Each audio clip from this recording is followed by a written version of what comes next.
cover we movies do. We close read scenes for you. I bet this song leaves Abe confused, but can you place the tune? Cover we Stephen King. Hey, a pod's off key. Monkey song parody. Don't you know we're gonna cock the monkey? Do you know what song that was? Not at all. In no way. Okay. There was a second where I thought, I was like, maybe? It's a Peter Gabriel song called Shock the Monkey. And once I made the link, I'm like, that has to be the song parody. But I know that no one knows that song. Or like, people know it, but they're not going to immediately go, that's what he's singing. Anyway, go listen to Peter Gabriel's Shock the Monkey. Welcome to Cock, Kings of King. That's the joke. Cock the Monkey. Cocks the Monkey. Like, how could I not do it in terms of joke math? But it's not a good song pick. Does that make sense? No, it's a terrible song pick. But hey, I like Peter Gabriel, kind of. I love him, dude. Right? Oh, over Phil Collins all day, personally. Well, yeah, because you can't help but compare the two. But I didn't listen to his solo stuff. I think they're both good. Sledgehammer? Is that a song? Sledgehammer. Yeah. Steam. Big. He did that Wally one. He did the Wally Book one. of Love. I think Phil Collins is like a competent studio pop guy, and Peter Gabriel is like a Paul Simon like singer-songwriter genius. Look into it. Tell us your thoughts. Tell us your thoughts. But that's Abe Epperson. I'm Michael Swain. We're here to cover all manner of filmed adaptations of the works of horror maven Stephen King. Not only horror, I was recently reminded on social media of Eyes of the Dragon, his fantasy novel. I wonder if if they'll ever. No one's adapted that to a movie, as far as I'm aware. That would be fun to cover. But we pretty much only talk about horror here. That's correct. Even I'd include Shawshank, the horror of being wrongfully confined. Yeah, I guess it's true. Yeah. And this time we're talking about 2024s or 5s, whatever. Like the real recent just came out, The Monkey. Yeah. Based on 25 Monkey. A pretty notable in the canon. Like I have heard, it praised. It won a bunch of awards when it dropped in magazines, but short story of the same title, The Monkey. I think it's from Night Shift. No, it's from Skeleton Crew. Skeleton Crew. Thank you. Sorry. Regardless, what it's actually from is some magazine. Like he operates that way, and then there are compilations. But so a short story that he wrote. And the short story is mainly just like, what if Monkey was bad? Well, we'll get into it. Yeah, I think we'll get into it in great detail. A tough start point for any feature film. Yeah, but Abe, why don't you, let's dive into that, because I think we have before I even say who made it, we have a segment for that, right? We have our first segment, which is a synopsis of the movie. And guess what we call that? Under the Dome. Our best guess puts the dome at 20,000 feet, sir. Did he just call it a dome? You think we might be stuck in here a while? Something I've neither read nor seen. I hope we'll one day cover Under the Dome. I seen the TV show. Was it good? I don't think there's a movie. It started off pretty solid. Yeah. Much like the Dome. Much like the Dome. Continued solid from there. You want to kick it off? Because I helmed the beginning. Yeah, get the voice balance on. Full disclosure, just because you have a baby, we've been trying to find times to hang out.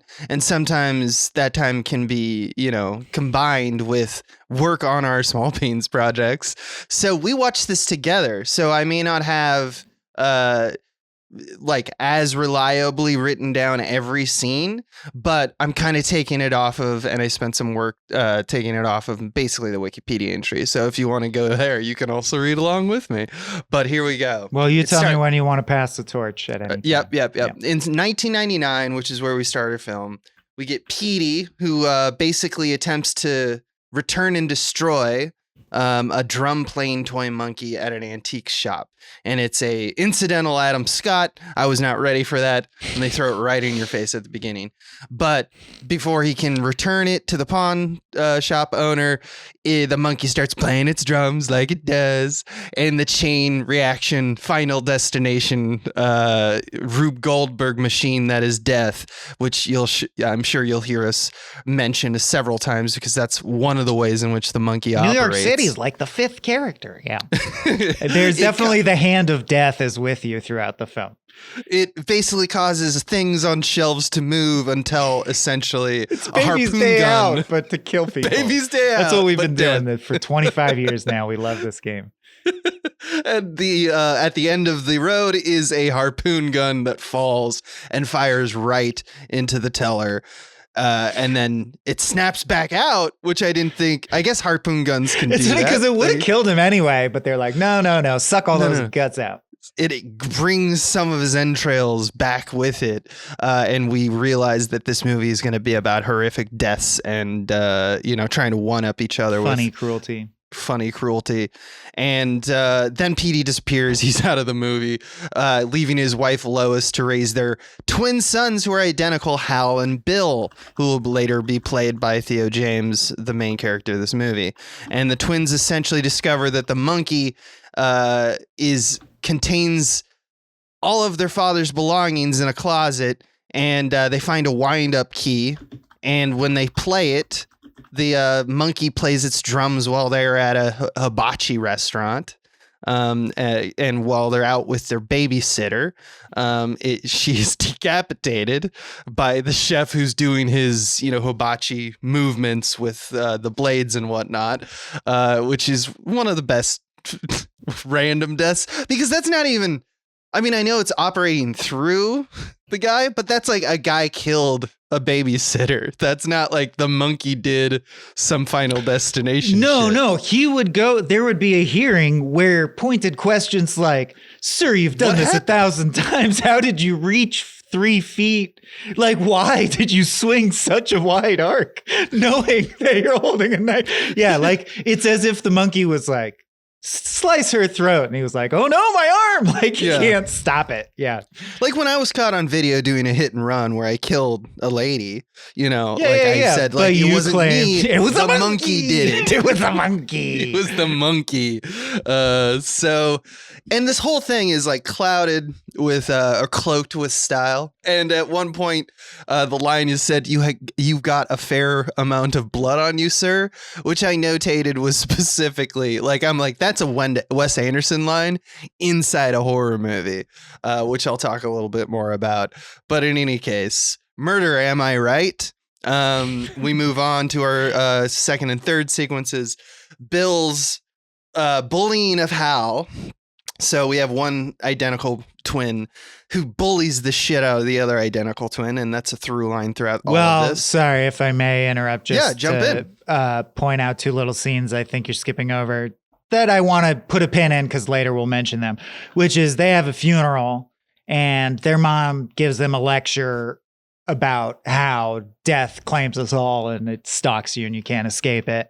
Mm-hmm. And also the priest at the funeral is some 22-year-old stoner guy as like a bit that doesn't fully connect, or to me at least, I didn't actually understand what they were going for or meant was happening. But the priest is weird, like out of place, like he's just a guy, just a normal. Yeah, he's just like, what are we doing here, guys? Just yet another Deadpool. I just thought that was worth mentioning. Yeah, it's in the trailer. He's in the trailer. And the bit is like, why is this guy here? He shouldn't be doing this. They have a shorter scene where, he just a they go to the babysitter's funeral. Right. But then they go home and they start establishing, by the way, the older brother treats the younger brother like shit consistently. And this culminates in basically Hal uses the monkey. At this point, they don't really truly believe it. But he's got this inkling that like, well, that's weird that we wound up that monkey and that lady died. And he's like, what if it's a murder machine? And he winds up the monkey's keys again, and he hopes that it will kill his brother. But instead, their mom, Tatiana Maslany, for our orphan black heads and I guess She-Hulk. An amazing comedy Bang Bang guest. Check her out on that show. Yeah, she's fantastic. Yeah. And in this movie, pretty solid. But Yeah. she's here shortly because she suffers an aneurysm. That is like an explosive Where your aneurysm. brain And melts dies in in his front skull. of Bill, who is the intended, target. And overcome with guilt, Hal basically dismantles and cuts up the monkey before he and Bill have to move to Maine. One of the main King stays Country. of And King it's Country. it's It should implied just be Kingstown. it's implied that they know each other so well that Bill knows. He's like, that was for me, wasn't it? You piece of Yeah, shit. Like he you doesn't piece of say shit. that, but Yeah. yeah. They're estranged now. And they live with their aunt and uncle, Uncle Chip, played by Uncle Chip. the Osgood Perkins, The director. himself. Yeah. And the monkey just mysteriously comes back, reappears outside his house at night, even though he was, dismembered, at their new home, miles away from their old home. And Bill realizes that, okay, its power kind of comes from this key winding. That seems to be an integral event to it jump starting the thing. And so Bill winds the key because he's like, well, now I have the power. And Hal's like, don't do that, man. It always screws up. And this causes their uncle to be trampled to death by a horse stampede. Yeah. In which they accomplish as an effect by unzipping a sleeping bag and revealing a bunch of hamburger meat, like dumping it on the ground, It being just like, oozes that's out all that's like left, taco man. meat. Look at him. Look at him, man. And so they have Like, another we got to funeral. kill this monkey again. And so basically, fast forward basically to the twins. They seal the monkey in a box and throw it into a well, hoping that will contain it. So it's like, as I kind of was thinking, it's basically Jumanji rules. Well, it's one of the Creepshow shorts. The creature in the box that Hal Holbrook uses to kill his wife, who's a nag. And then Right. he chains it up and drops it in the ocean. Anyway, please go on. Anyway, and they're hoping that will get rid of it.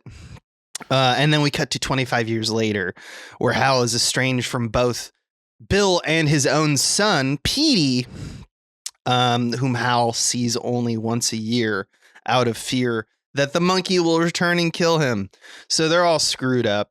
And he learns that his ex-wife and her new husband, Ted, plan to adopt Petey fully from him because he never really got his life on track. And they're going to cut him out of his life. And the husband, Ted, is played by Elijah Wood. Did you skip the aunt's death or just not? Did you just gloss over it? Oh, I just glossed over it. Okay, well, just to say, 25 years in the future, the first thing that happens to announce that, hey, the monkey's back in town, bitch, is Yeah. the aunt wakes up in the middle of the night and hears some weird monkey noises and can't tell what's going on. Right. She goes downstairs and she thinks there's a gas leak on the stove. She gets a bunch. I forget actually the mechanics of the Rube Goldberg machine. Who gives a shit? She gets a bunch of fish hooks she's exploded cleaning in her face with alcohol. Right. But it's because she gets a bunch of fish hooks in her face. Right. She cleans the wounds with alcohol. Then a gas leak causes the alcohol to ignite, so her head bursts into flames. She runs outside, and because she can't see, impales her own head on a head realty. height fence post that's pointed toward, Well, it's the realty laterally sign, on I the think. ground. Yeah. But it is also funny that knowing she has alcohol in her face, all over her face, It's like, she is this a dips gas in, leak? she starts the stove and then reaches down to smoke a cigarette. Yeah. So it's funny that sometimes in the Rube Goldberg machine, there's just very idiotic People have moves to be made really by stupid. people. Yeah. Soon we But hey- meet Elijah Wood for his one and only scene where he gets to really do a thing. And he kills really it. be He's a into born it, again yeah. Christian and he writes books.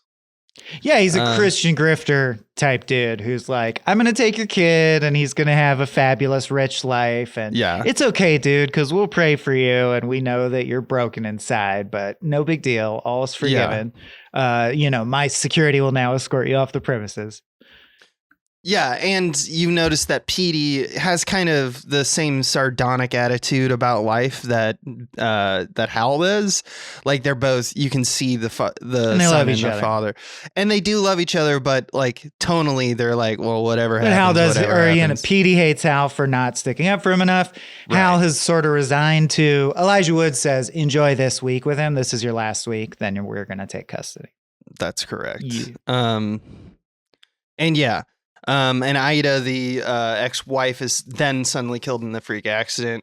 Bill calls Hal and insists that they drive to Ida's house because he's suspicious that the monkey has returned. The monkey's back, bro. And the monkey's the origin of all this, new volley of death. And someone must be winding its key. And Hal realizes that this is true when he starts the drive over, and they stop off at a hotel, and in a really good setup for a Rube Goldberg machine. I remember commenting to you, like sometimes the Rube Goldberg machine, if you look at Final Destination, it's the kind of thing where it's like you cut to a fan blowing or something like that, and then you cut to another thing, and this is how this like mechanism operates. Right. It's one insert to another. The whole game is the tension dawns on you as you go, you shouldn't do that with the fan. Oh, right. Boy. But some of the best versions of these Final Destination Rube Goldberg machines often are like, 2 minutes ago, we saw a thing snap, and then 2 minutes later, like, it's if you can obfuscate done. it, like, it actually was a plot point that he did that, so I didn't know it was going to be the reason, but it is the reason. And he set it up in like the scene transition or something like that. Yeah. And like, so that's helpful because once you get the Rube Goldberg machine going, you're like, okay, yada, yada, yada, I know where this is going. This movie is much more like cut to an air conditioning unit, shaking. It falls. And that's typically, this is how this operates. But this one I noticed was like, oh, wow, this is actually like really artfully done. And then we get to our, our crass violence where it causes one thing happens to another that electrocutes the water in the pool. Yeah, an AC unit falls in the pool. So now the pool is electrified is the bit. And Theo James is like, don't jump, lady who's about to jump off the diving board into the pool.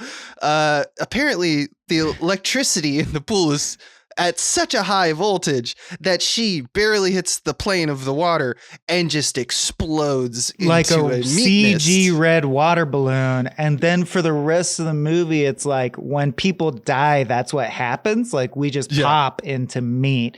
It's a very particular CG blood bag explosion effect that I think we're all familiar with now. And it feels like this movie overused it because it's like, people don't just explode in blood no matter how you die.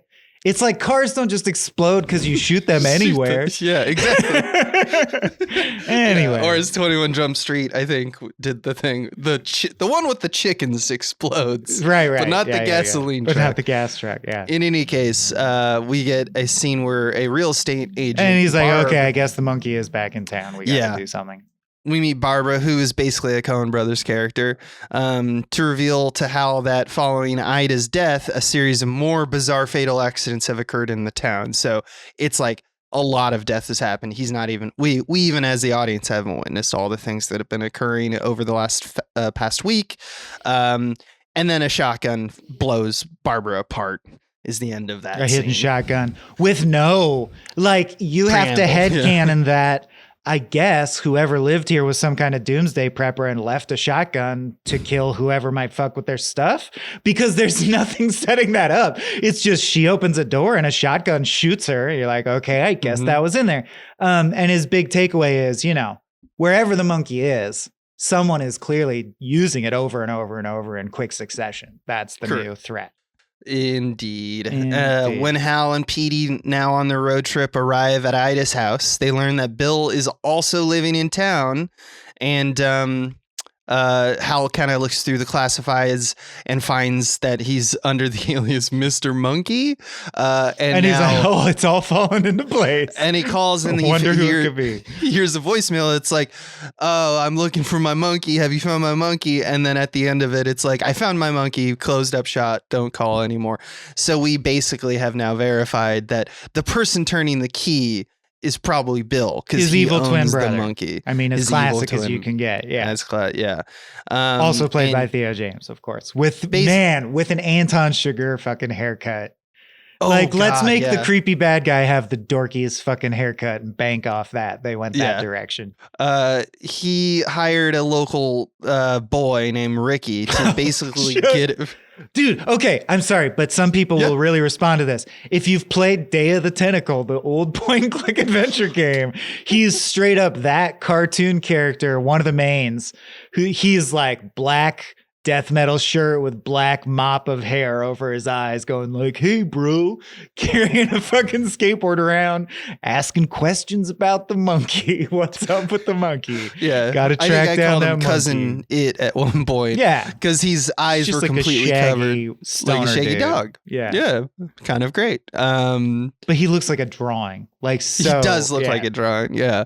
But his job was to find the monkey, and when he finds the monkey, we also get little backstories and flashbacks Also- with Ricky. You forgot he eats Chinese food and sees that it's the year of the monkey, and that makes him scared. That's just a scene that's in there. Right, that's a scene that's Oh, in it's there. also the year of the monkey. That's not Oh, good. no, that's not good. Yeah, but Ricky's whole deal is that when he finds the monkey and retrieves it for Bill, when he looks at the monkey, it reminds him of a flashback of his drunk dad. His dad was a drunk cop, and the monkey. We couldn't determine it. Please write in if you could find a better like logic for it. But like, it just seems to remind him of his dad. Yes. And that's his impetus for And the I am rest not of the exaggerating when I say the flashback of his dad, which I believe is to establish that he was drunken and abusive, Yeah. is the exact same vibe as the Kevin McDonald cop character from Kids in the Hall, who'd be like, I'm a pig, I'm a cop. Like, he's just like, it's like the director's like, be drunk, no drunker, play drunk. And the guy's just like, muppeting around. It's very funny. Yeah, and he's not a particularly mean drunk. He doesn't look I think mean. He looks like he's having He's a just happy like too drunk to drunk. even recognize It's like that you his shouldn't son is trust there. him with children, but Yeah, for sure. But it's like it's just a flashback of just Of how a Ricky drunk remembers cop. it. Just a shot of a drunk cop. Yeah. And the important part, though, is like Ricky's now in the movie because he wants the monkey, as we're going to reveal, because he wants to work out his own vengeance right. issues or But whatever. Bill now has it. He's been waiting for years. It seems that he's been waiting for the monkey to return so he can retaliate it against his twin brother for the initial attempt on his life.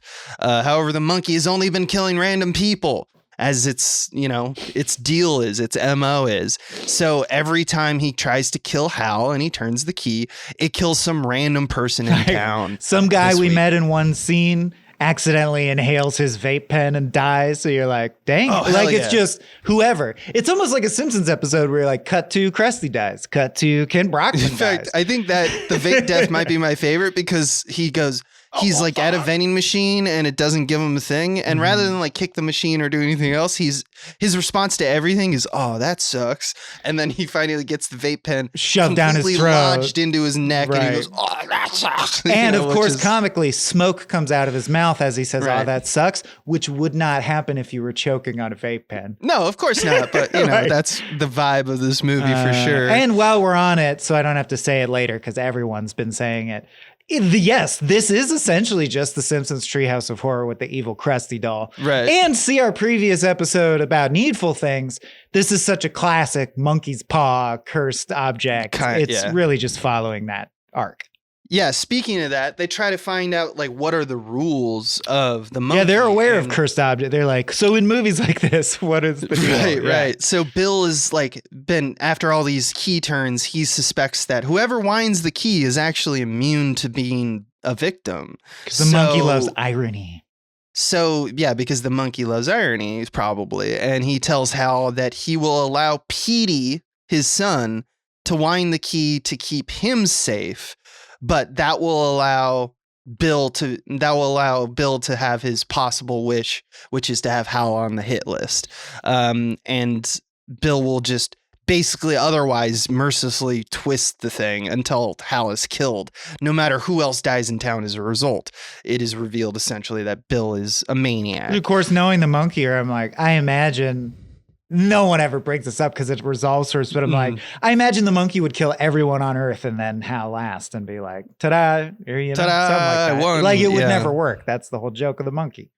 So we approach our kind of climax, which is that Hal refuses that deal until Ricky, who's Come on, brother, basically- touch my monkey. I won't touch your monkey, brother. I love you. Touch which my monkey. he has clearly become obsessed with the monkey, including a little tiny montage where he took his funeral suit and cut it up and like added another shirt, which we saw earlier when he was wearing a kid. He's still which had wearing the his flames. sick little kid shirt. That Yeah, doesn't he fit like him he anymore. made, and Theo James is this huge dude, Yeah. actually. And so like he's wearing a child's suit. He's got that haircut.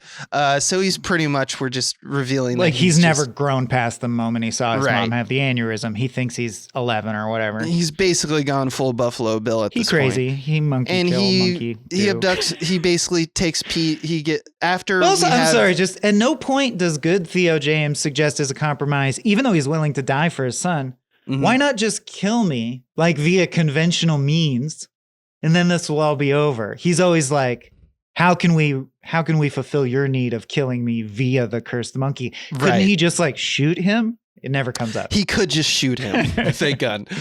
One thing I missed was just that.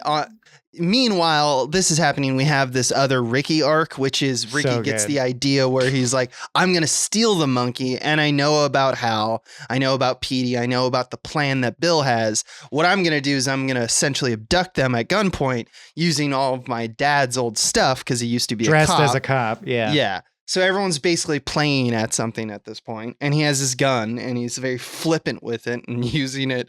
He abducts Hal and Petey, takes them to Bill's house, and that's how Petey essentially is delivered to Bill. And now Bill basically forces Petey at gunpoint to get the monkey. Right, but you have to explain how they escape from. Sorry, Go ahead. what's the name of the stoner? Ricky. Okay, well, Ricky is also resolved because his point in the plot is done now because he delivered them to the villain for the climax. Right. So, Ricky's final destination, maybe the most, like, I truly Oh, yeah, don't that's the next scene, understand, is that he accidentally shoots the gun. It puts a crack in the windshield. The bullet punctures a nearby hornet's nest.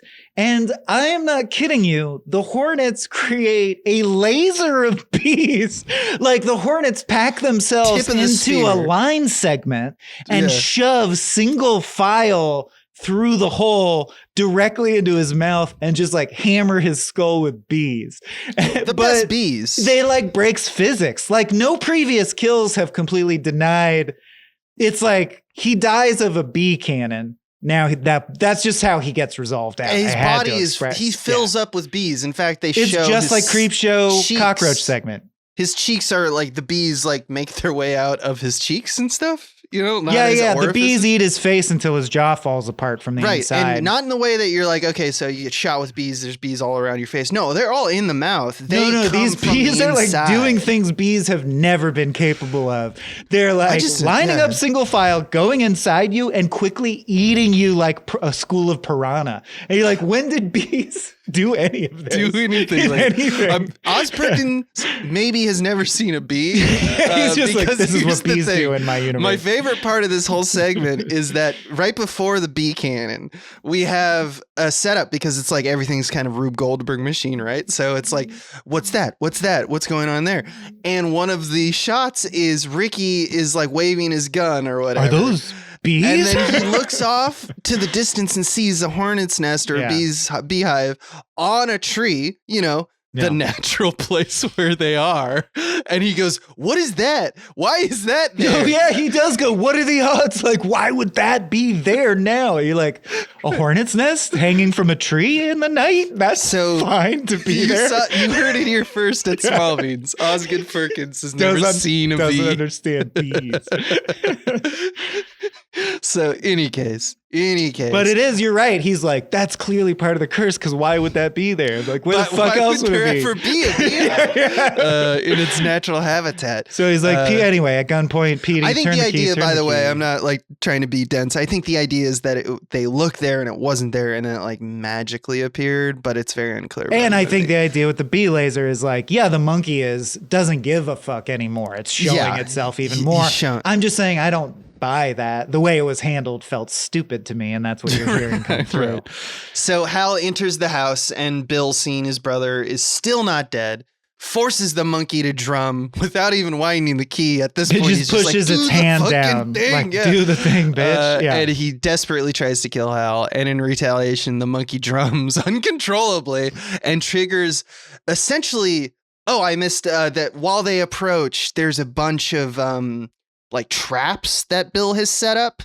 And the traps are like little Rube Goldberg machines themselves because, again, he's insane with monkey I love that the sickness. climax, you're like, how can we escalate the idea of Rube Goldberg machines? What if they built an actual Rube Goldberg machine? No, that's de-escalating. That's taking it back to the starting point of the pattern. The originals. Right, but it's a lot of them, and it's like very Indiana Jones. There's traps after traps after traps. It's not metaphorical. He made the traps. He made the traps. But the other thing is that we learn in the opening sequence of the trap sequence, like the opening bit, all of the traps are bad. Like we understand that like Bill he is sucks bad at it. Yeah, at they're making not traps. Good. He's done. Because they all don't work or they Right. work unintended.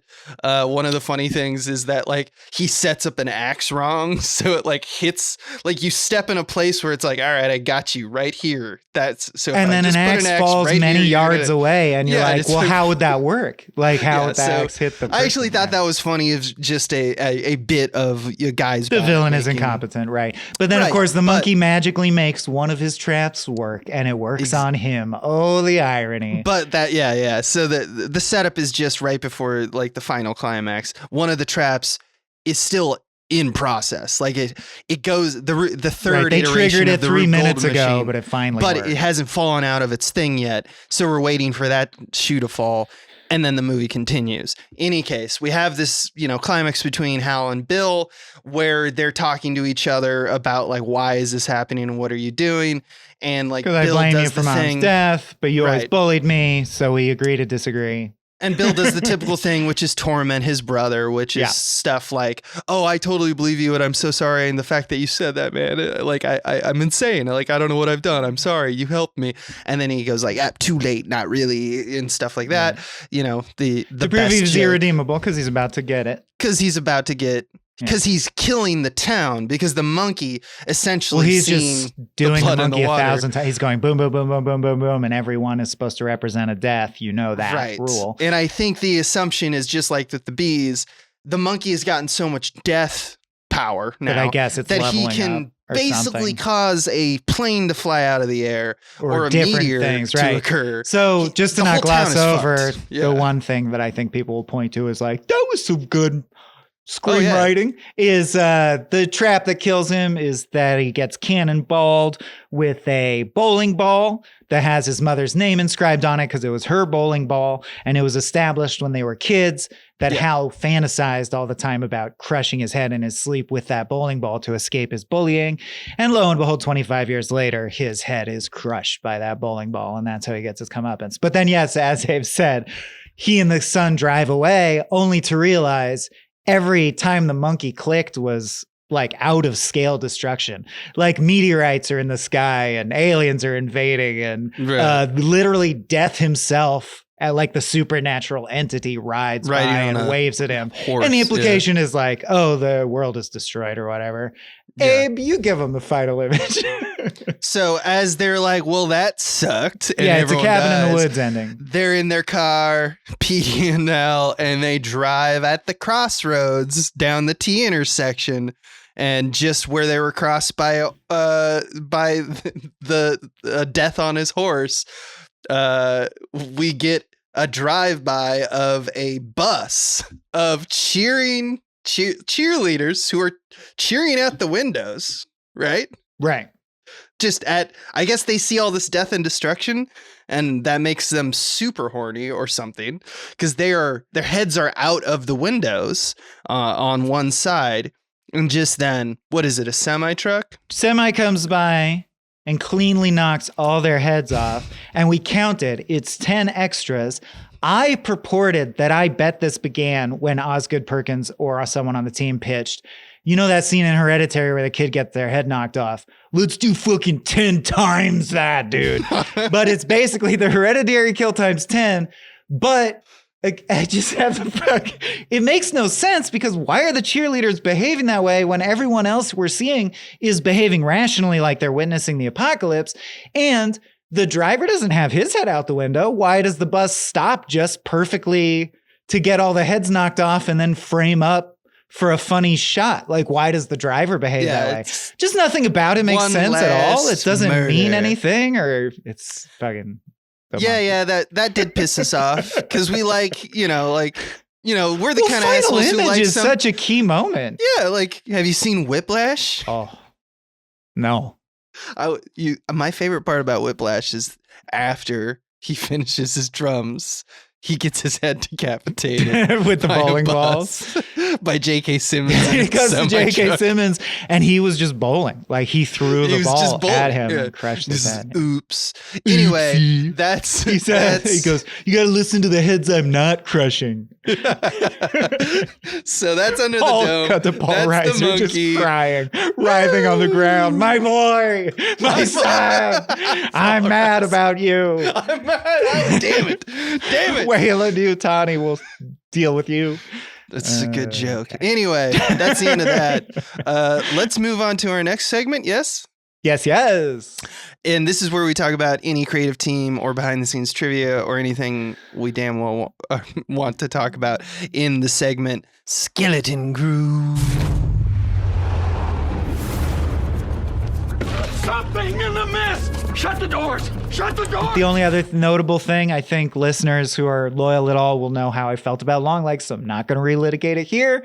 But if the name doesn't ring a bell, Osgood Perkins' big hit was Longlegs recently. The Nick Cage ultimately turned out to be a haunted doll movie in some regard. This is another haunted object movie. Same guy, if you didn't make that connection. Skeleton Crew, where we talk about the cast and crew. I also wanted to mention that, you mentioned Tatiana Maslany. Elijah Wood in a very cool cameo because I'm a Virgo. He's doing a lot of one scene things where he's just some weirdo. Adam Scott, we mentioned. Only other thing I wanted to say was Nico Aguilar did the cinematography, who most recently also did Killers of the Flower Moon. And something I'll grant Longlegs as well, although I don't know off the top of my head who the cinematographer was, is Osgood Perkins movies don't look bad. That's not my gripe. No, it looks fine. Looks good. Good job, Nico. Looks good. It looks like a basic A24 thing. It's like very in but vogue it's color graded right for horror, and it's what I mean? It's evocative. It's not innovative, but it's evocative. Longlegs had a lot more big swings in that than this did. But it does feel very similar, like as filmmakers often do. There's like kind of a vibe with their films. There's like, a lens set and such.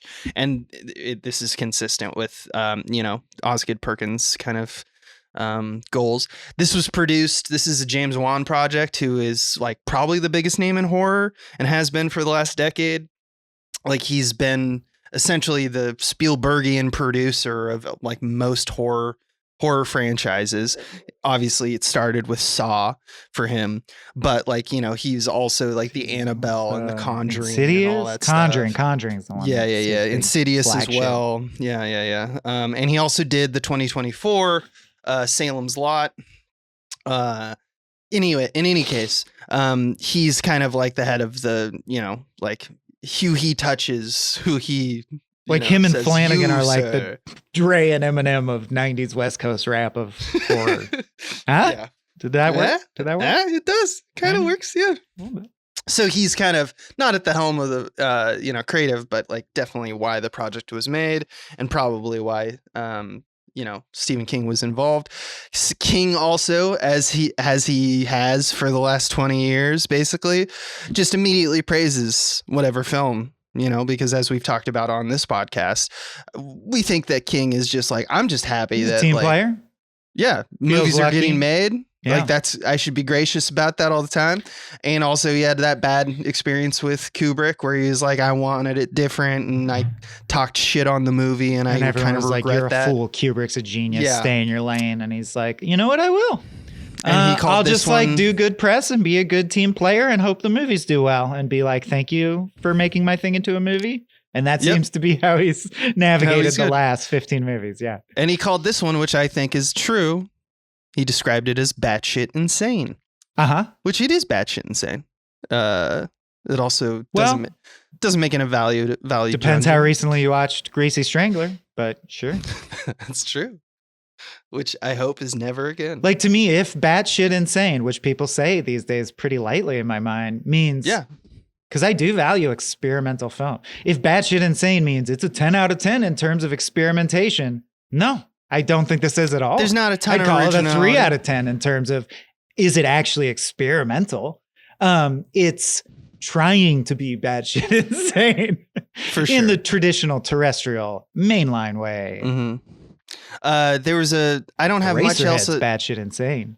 I don't have I don't have much else to talk about the creative team other than there's one factoid trivia that I read about this that I was like, oh, that's half interesting, which is that because I wondered as well, how come the monkey bangs a drum when, typically And on the cover of the book, depiction- famously. Yeah, famously, this whole device, It's this whole thing is smashing cymbals together. I know right? if you're younger, you might not even know, but you know how like chattering teeth was a classic toy. Cymbal banging monkey was a Cymbal specific banging. toy. Yeah. Yeah.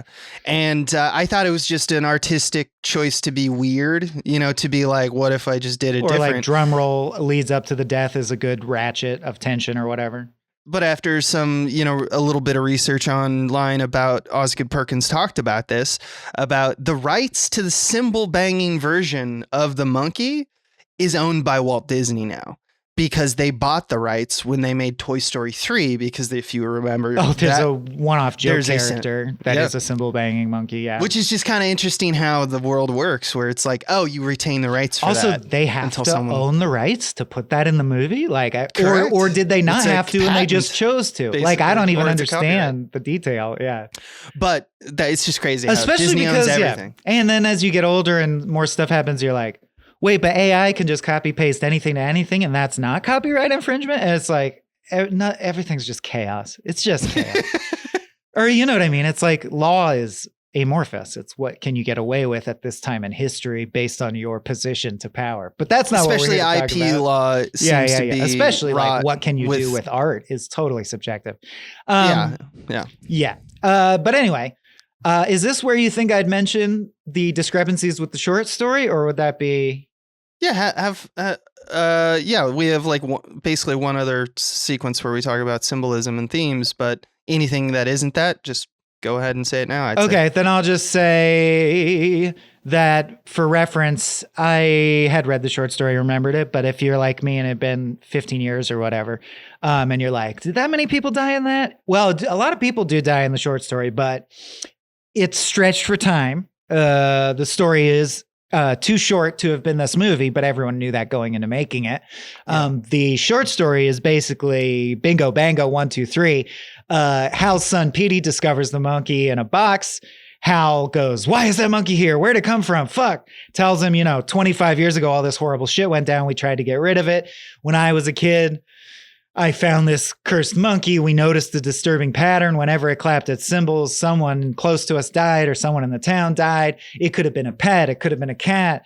My friend fell out of a treehouse, crushed his skull, whatever, and we got rid of it. And then now it's resurfacing. Oh no, and I'm scared for you, my son. They go to Crystal Lake with the monkey, put it in a bag weighted with rocks, row it to the deepest part of the lake, drop it in the lake. He says, I love you, son, blah, blah, blah. The boat starts to break apart. You almost think Hal's going to drown, but he makes it to shore. Like he just does. He makes it to shore. And then you find out that all the fish in that lake mysteriously died the next day.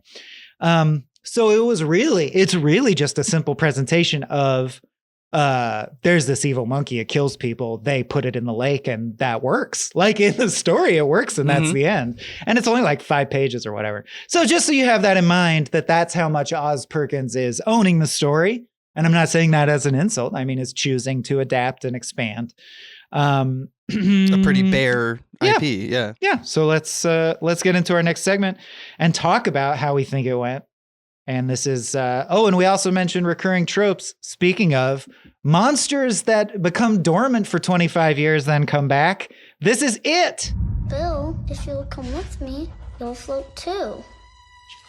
You'll float too. You'll float too. So yeah, as we said, Bill is a very Stephen King bully grown up.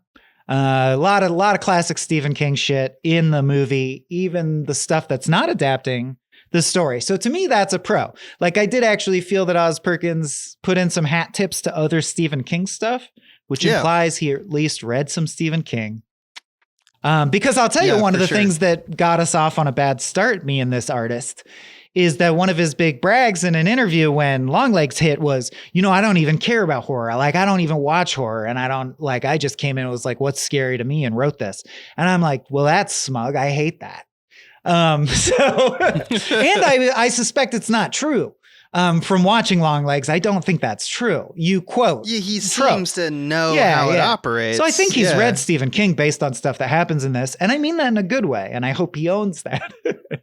Yeah. I think like well he said. did research for this. Yeah.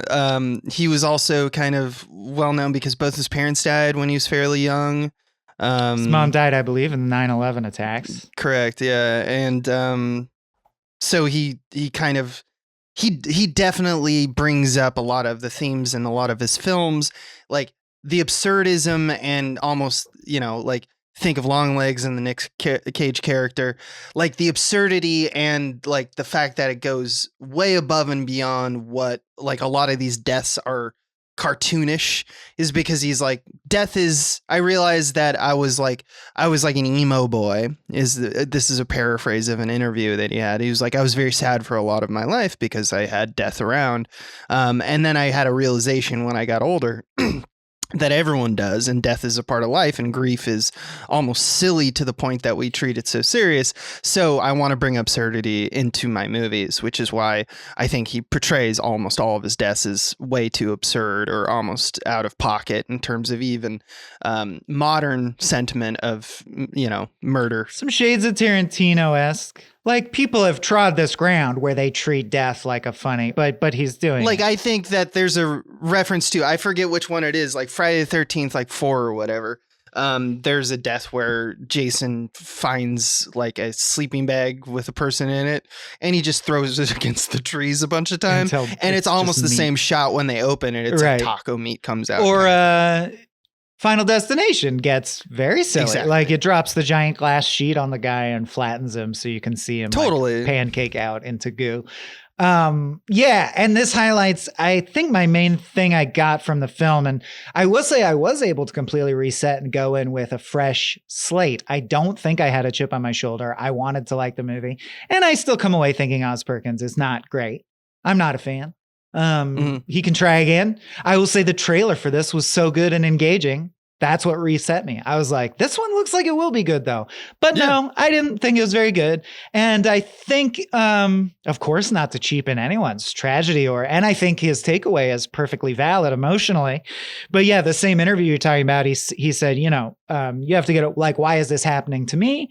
And a lot of people eventually come to terms with, God doesn't have it out for me in particular. It's just a raw deal. I think a great movie about that is I'm Thinking of Ending Things. The maggoty cartoon pig at the end tells him someone had to have a really horrible life. Like, this is a crazy metaphysical, difficult thing to say, but try not to take it personally. And like that takes your whole life to come to grips with. And that's what makes it interesting. But I feel like the original short story, for example, gets this so much clearer, where it's like literally it scans as a lot of different metaphors that are very powerful. Could it be addiction? King often deals with addiction issues, and it's a monkey on your back. It can take people away before their time suddenly, like an overdose, right? Or if it's not even about addiction, if it's just death itself. And Stephen King, the story I'm saying it like, is it? Yes, it is. The story is pretty clearly like the monkey is death itself. And it's like the Grim Reaper laughs at us trying to make sense of death. To the Grim Reaper, it may as well be a game, right? And Stephen King is just saying like, and that's trippy about life, that it is that random. It's as random as a joke, right? Your mom could get her head crushed by a bowling ball tomorrow, and you'd be like, why that particular outlandish thing? No reason. Why do I live till 95 and I smoke? Why do I die of a brain aneurysm right now in the middle of a Tuesday afternoon? No reason. That's the monkey grinning, laughing, clapping. That's Right. what fucking sucks about death, is it seems like it's mocking you. That's a powerful symbol. Not only that, Whereas I feel like Osgood Perkins took away, yeah. Death is so ridiculous that exploding guts and stuff is funny. Let's all just be funny about death. And to me, that's not actually connecting the thoughts. It's just kind of like a stylish whack at the topic. right. And that's something I wanted to add on to your King observation is also because you talk about that indifference as a joke, right? Like that's one of the things that comes up in King a lot is that from the point of view of the person who's like the victim or, you know, adjacent to the victim and dealing with the grief aspect of it, they perceive the world as indifferent and cruel. Or rather, that's kind of the interesting part is that you kind of have to choose between indifferent and cruel, right? I guess you can argue that, you know, like nature is metal and like, why does it need to be that cruel? But when it's just operating on simple rules, you know, Or is and it that's just that the cruelty phenomenon. is a human, you know, the Yeah. Buddhist take, cruelty is a human construct and nature just does what it does. And there really is there's just feelings you have. And one of the interesting things I always find about King is that he found that secret kind of middle ground where he sees this kind of existential universe, but he always dresses it up as a old god or a game or a monkey or something that's almost like Or deified. that, what's the name of that desperation? Tack, Oh, tic yeah. tack, or whatever. Yeah. And it's just tack. like, it's just that idea of like, that is how we kind of come to terms with, we build these stories to make sense out of that indifference.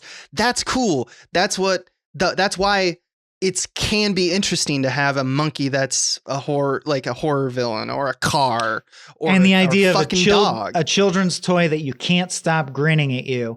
Like, honestly, it's ahead of its time in terms of like compared to the Black Mirror episode, Shut Up and Dance, with that troll face. And it's like, that's what hurts, is after your whole life is ripped apart and destroyed, you find out this unseen force that did it to you is just like, that was fun to do this afternoon. That's funny. Moving on to the next thing.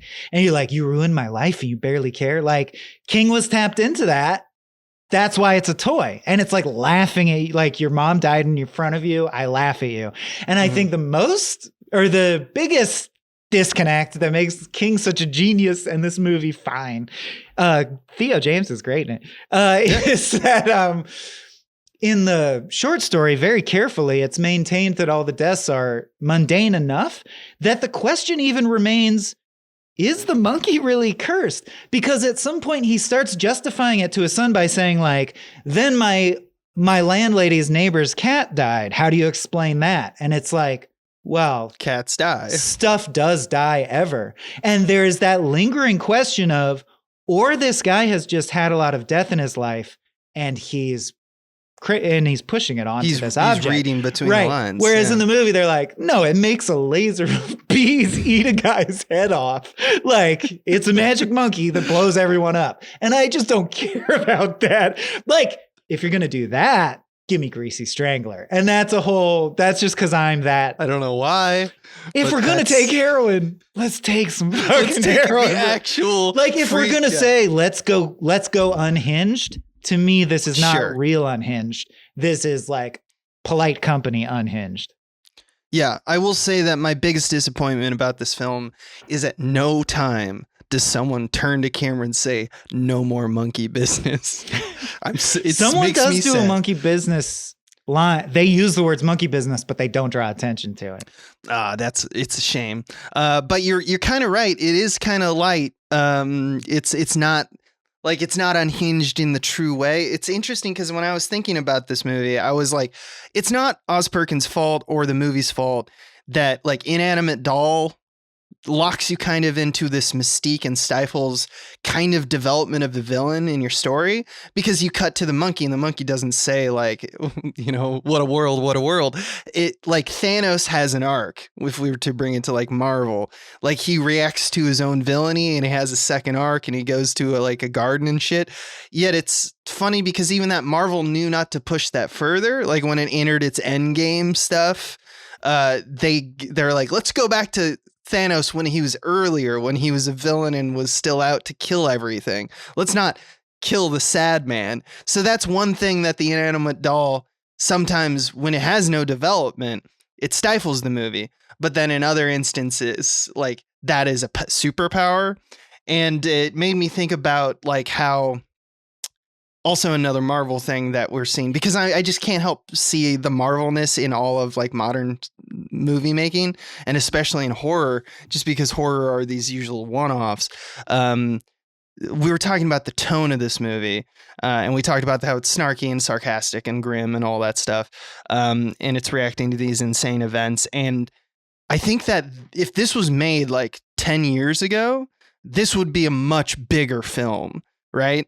Because at this point, we've mainstreamed Deadpool, and I think that tone. See, I think you'd have to go back permeated. to like pre-Cabin in the Woods for this to seem Yeah, fresh to me. exactly. So like 20 years. 20 years maybe. Yeah. And I remember, I think I turned to Mike while watching this and said, this is like Chuck Palahniuk light. But I think it's actually more Deadpool now that I think about it, because there's a little bit of this 4-quadrant aspect going on, even though it's not, you know, it's not designed for a big audience. It's designed for a wide net as possible, because it's a James Wan production, you know? Mm. But I just thought that those were two things that are kind of out of the director's control. And I thought he did a pretty good job with that. You know, you can always choose not to do a movie, but if you're locked into an inanimate doll, you know, horror movie, that's just something you have to live with. Oh, we also noticed, if anyone wants to do it, that you could do a really good Arrested Development recut of this movie. Yeah. A lot of the brother seem like Michael Job interactions. Right. And then, Just of course, it Ron ends Howard. with bees. Bees? Bees. Yeah. So anyway, that's all I got for scene work themes and symbolism. I got a couple quickies. Yeah, Again, and not to rag on it, just to rag on it. I think this is illuminating for people who are interested in film and stuff. But with a movie like this, I guess when I realize, okay, so it's not going to be like a deep symbol, and Osgood Perkins says, no, I wasn't interested in that. I was interested in approaching death with a laugh, beating the darkness back with some silly fun, and blowing some bodies up. I can fuck with that. Like, I understand that. So then I'm looking for cleverness and innovation, right? Just like when you're watching Jason 7, you want to see what new kill can they think of. So I just like, to me, this is the opposite of the kind of thinking you should employ, and not as a dig, but so that artists out there can be like, I see the difference. In the beginning of this movie, for example, he presents the monkey and he goes, if this happens, this drumstick goes down, we'll be fucked to hell. Then the drumstick goes down. That's the equivalent of someone starting a scary story by being like, if lightning strikes, that will be scary. Lightning struck. And you're like, well, you're just fulfilling the arbitrary thing you just set up that has no meaning to me yet. It's not suspense building Right. at all. So I just want to mention that because I think it's a good learning opportunity. Whereas you look back and there's like, for better or worse, Hitchcock maneuvers where you're like, why was that so impactful? Because no one had thought to express fear in that way before. And that's what's fun about movies like this. I also have to note, anytime a movie actually does the fucking freeze frame record scratch VO to flashback, this movie is guilty of that. Oh, yeah. We get a freeze frame and he goes, not every father passes down an evil cursed artifact to his son, but mine sure did. Here's how it happened. My brother. And then I love that this is to describe the kid who turns out to be the crazy sociopath, which is not at all what I take from this, but this is what he meant. You got to understand, my brother's the kind of kid who'd say shake on it, but then pull his hand back and pretend to slick his hair. I thought that meant he was the comic relief. He meant he's a dangerous sociopath. Yeah, he's a murderer. He's a psychopath. Yeah. And then the mom says, your dad was a creep. He made like an egg and scrambled. And later at the end of the movie, he screams, "Come on, Petey, we gotta make like eggs and scramble." Like, I just can't handle some of the choices that were made. Yeah, there's a moment where Bill says, he goes, "I can't come to Petey with you. It's my week." And he goes, "You're weak. You're weak." And I'm like, not only does no one talk like that, but don't you talk like that? Like, I don't like it. Can we stop that? And he goes, "How right did now? you get my number?" And he goes, "It's just numbers, man. 9 and 11 are just numbers." Dude, that line, it's a bad line. It's a bad line. And just like See- 9/11, everything changed. Yeah, that I didn't know about, like, his personal these connection are not good with lines. 9/11. So I thought he was actually referencing like emergencies, like 911. But No, he That was was referencing before- his, and again, Yeah, and I absolutely he don't, was. of course, because otherwise he would say 9/1 your parents and dying 1. is a tragedy and 9/11's a tragedy. I Yeah. just thought this moment of that was a weird way to put it, and a weird place to put it, in a weird movie to put that moment. Yeah, when his evil twin brother is trying to warn him about an evil monkey, he says 9 and 11 are just numbers, and they changed everything. Okay, That's crazy. yeah, That's weird. wild. Just wild. It's wild, man. He takes swings right. though, and we always ask for that. And we always We do. say, even if it doesn't connect with us, I'm glad people do. So I want to say, just like the profile shot in Longlegs where Nick Cage screams, "Mommy, Daddy," I thought that was stupid, but I'm glad he did it and that he's allowed I'm to happy. do it. Yeah. There's more of that stuff. Yeah. Because He there does won't be. try. If we don't make those types of movies, Yeah, that's right, Lan. it will just Also, something be I really like. Mario There- until we die. There is a moment at the end where he physically fights the toy monkey and it karate flips him away. Like, it physically beats him. I thought that was That hilarious. was great. And it Yeah. was also, there were two other genuinely hilarious moments working as designed.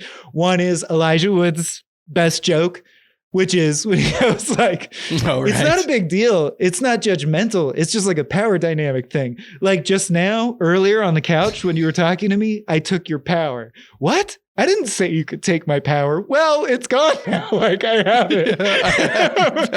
And then I like the bully line. "Shut up. Say you want to suck the monkey's banana dick or I'll eat the rest of your placenta, bitch." Right, which Pretty is good just over the out top of pocket. bully line. Yeah. Yeah, it's a good bully line. And then the final line before Bill dies. "Hey, Bill, I'm sorry your mom died. She was my mom too." "Oh, yeah. I never thought of that." You know. The evil, crazy twin twin stuff. brother. Yeah, just good twin stuff. I'm done. All right, let's go to our final segment where we place it on our ongoing lists of where it exists on the King Pantheon. We call this one The Stand. The Stand. Time to make your stand. The Stand. You know what? I thought the last thing was how do you do that? So I made notes for that, and it's not that. It's Oh, no, The that's a Stand. different podcast, I know. I know. Which we'll be back with a very special one-off for Battles All the Time or whatever, right? bro. Mm-hmm. Okay. So you go first because I have to quickly do my gut check. Well, as I'm expecting, Uh-huh. we're probably doing the second. We're placing this in the second half.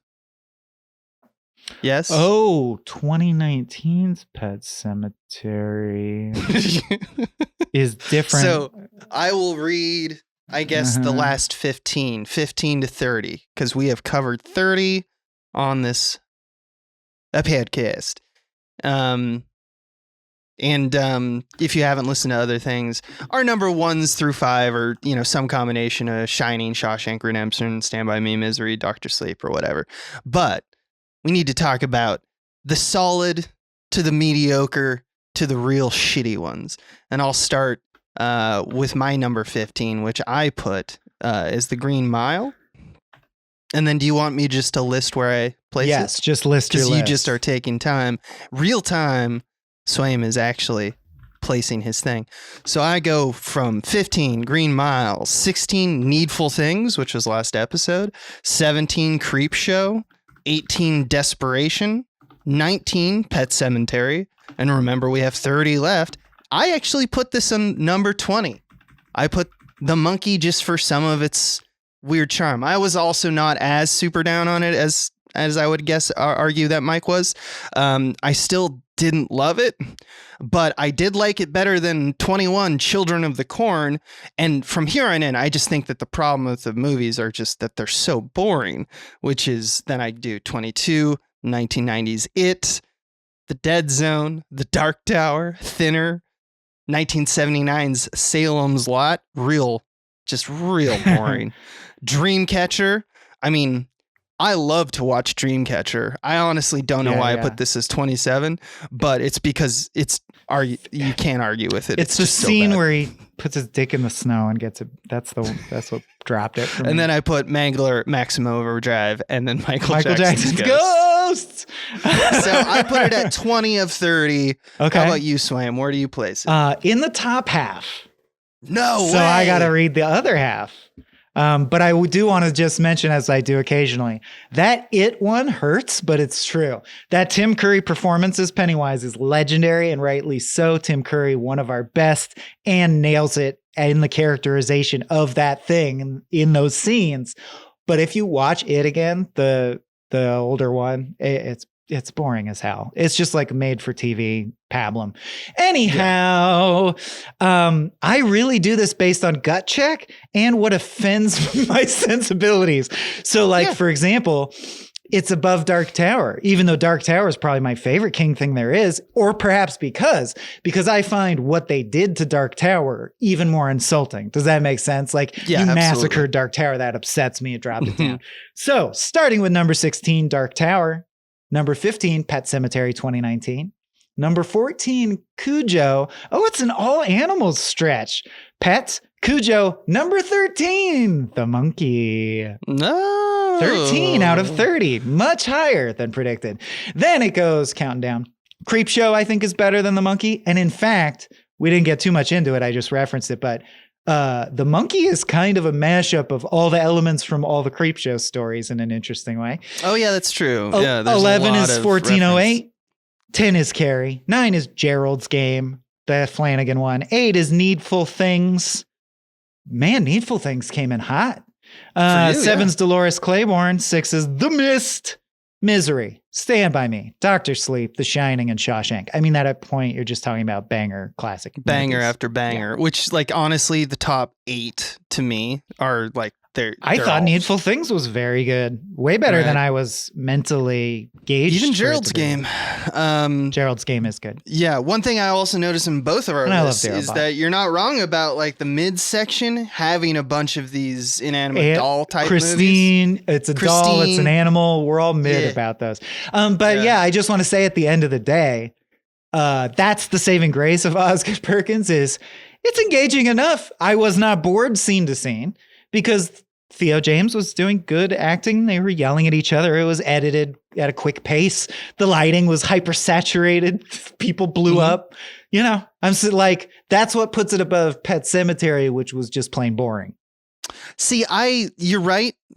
They're both because I have Pet Sematary just one. The Monkey shows more flaws, but it also didn't bore me as much. The absurdism doesn't do much for me, I think, even though there is some originality into it. But Pet Sematary at least went for what the book did, which was that it was look at the cruelty of how taking children from their families and the fact of that sequence of oh, my kid's coming back, they're in the house now and I love them, but I have to they're my zombie family. So it sounds like you're dinging it even more than me for not having much to say, which is not fair. having much to say, which is tough because we're always comparing with these lists apples and oranges because it's Pet Sematary was guided by the hand of King because it's a novel. Well, and Osgood Perkins wouldn't be what? The Monkey you don't like that as much as The Shining? They're not even trying to be the same thing. Yeah. Exactly. So yeah, it's tough. These lists are tough, but we keep doing them because we started doing it. Now we're 30. Yep. Same reason the world's going to end. Yep. Well, this was a pleasure watching this movie and talking about it with you. Always. But that's the end of our podcast. So you're going to have to wait another month for another piece of cack. I really want to cover the Indian movie that is Yeah. an adaptation of Quitters Inc., the smoking short story, but I cannot Right, find it because anywhere. we haven't actually seen like an American version. I of can't that, find have it we? available anywhere. So we'll be back.